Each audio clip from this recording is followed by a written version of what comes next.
எங்க பையனுக்கு ஸ்வீட் வேண்டாமா? ஏங்க ஆண்டி, உங்க பையனுக்கு சுகரா? இல்ல, அவன் டயட்ல இருக்கான். இங்க பாரு, உன்னை யார் இங்க வர சொன்னாங்க?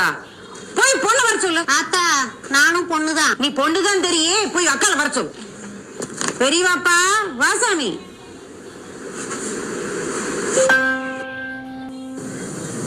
அட சங்கடப்படாம என்ன பேசணுமோ பாப்பா கிட்ட பேசுங்க. கல்யாணத்துக்கு அப்புறம் வேலைக்கு போறது எங்க பையனுக்கு பிடிக்காது. வேலைக்கே போகாம வீட்டுல உட்காந்துட்டு இருக்கறதுக்கு எங்க அக்காக்கு பிடிக்காது. நாங்க கொஞ்சம் பாரம்பரியமான குடும்பம்.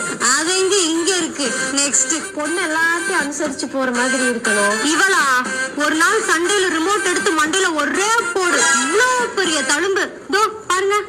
பெரிய பேசுறது உனக்கு என்னடி இங்க வேலை? மூல உள்ள போடி. அவ அப்படித்தானுங்க. நீ பேசுங்க. போட்டோல பார்த்ததை விட பொண்ணு நேர்ல கொஞ்சம் வயசு ஜாஸ்தி மாதிரி தெரியுது. சின்ன பொண்ணா நான் தான் இருக்கேன். என்ன வேணா கட்டிக்கிறீங்களா? வாய் பேசிட்டே